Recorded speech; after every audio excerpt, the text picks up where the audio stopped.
Bueno, el plebiscito fue ahora hace 4 meses, ganó el en contra también. Entonces, no hay un sector político que haya sabido, uno, capitalizar el descontento y dos, lograr cerrar esta crisis. Entonces ahí sigue habiendo un espacio abierto, ¿no? Muchos se han desilusionado tras el triunfo del rechazo, el primer proceso constituyente, pero aquí el tema es claro, es que nadie ha logrado cerrar una crisis y principalmente que las causas del estallido siguen abiertas. Las pensiones siguen siendo miserables en todo el país, ¿no? Y esto es un consenso, y no solo un consenso en cuanto a lo que se vive, sino que todos saben que esto es así. La educación sigue siendo de miseria, sigue siendo de las educaciones más desiguales en toda Latinoamérica y el mundo. La salud, la gente se sigue muriendo en las listas de espera. La vivienda, aún no hay derecho a la vivienda y la problemática en cuanto al acceso a la vivienda está creciendo muchísimo en Chile. Entonces, ahí sigue habiendo un espacio donde la lucha popular se sigue alzando por estas causas. Y si bien no hemos tenido expresiones de descontento tan fuertes como la hubo en el estallido, sí están empezando a aparecer las primeras muestras de descontento. El tema es que cuando ocurran nuevas expresiones del descontento, cómo estamos organizados, ¿no? Cuáles son las redes de solidaridad que logramos tejer para poder aportar este avance y que no quede solo en el avance cualitativo de la experiencia perdida, de que sabemos que no hay que entrar a la clase institucional, etcétera, sino que cuáles son las lecciones que sacamos de estos procesos para que en las siguientes muestras de descontento sigamos avanzando. Y es dentro de todo este marco de la coyuntura que como organización también nos hemos planteado ciertos debates estratégicos, ¿no? De la construcción en los territorios, de nuevas formas de construcción estudiantil, ¿no? Los jóvenes ya no están tan organizados como en clave de movimiento estudiantil y esas orgánicas que también están muy descompuestas, sino que hay otros procesos y formas de organización propios de los jóvenes.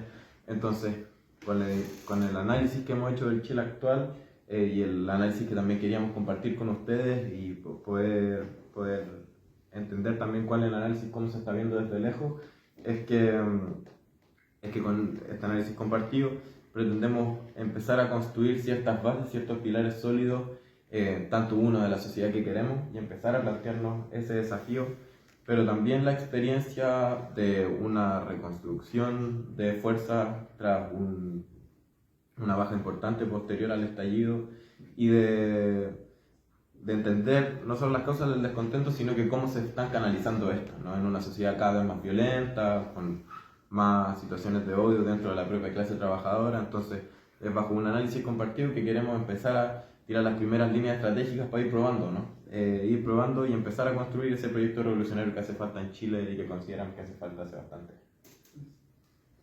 Yo, solo para agregar, antes de quizás dialogar un poco sobre lo que hemos expuesto, las inquietudes o análisis que puedan tener distintas compañeras y compañeros acá presentes. Somos una organización que, los primeros profesionales o compañeros o compañeras que están trabajando somos poquitos. O sea, yo creo que la persona que tiene más edad en la organización tiene 32 años, ¿ya? Entonces, y en el fondo, ¿por qué se lo menciono? Porque incluso hemos batallado con dificultades de acceso a datos, a información que son de análisis económico, social, etcétera, de la sociedad chilena, que son claves para poder armar, no solamente desde la experiencia, para poder armar, en el fondo, un análisis de clase del Chile hoy, ¿ya? Porque tenemos mucho de organizaciones que si bien han tenido esfuerzos genuinos de construcción, y eso hay que reconocerlo y valorarlo, aún siguen anclados en paradigmas anteriores, ya que contemplaban una sociedad donde por una parte tenías una clase obrera más constituida, más organizada, por otra parte tenías un nivel de politización distinta, o sea, una costumbre de organización, sea a nivel territorial, sindical o estudiantil, por ejemplo, que diferente a lo que tenemos en el Chile neoliberal de la actualidad, tenía un Estado mucho más fuerte que te permitía al disputarlo incluso generar una mediación entre los sectores de la burguesía y los sectores de los trabajadores Bueno, todo eso evidentemente se fue perdiendo, uno, con la dictadura y el desmantelamiento del Estado chileno, pero también el desmantelamiento de las industrias que se había logrado desarrollar hasta ese momento, la privatización de las empresas, por lo tanto también una clase obrera que se fue achicando, ¿ya? Y el surgimiento de un sector de la clase trabajadora mucho más precarizada, pero que además a nivel productivo, o sea, a nivel económico, está situada en otro sector.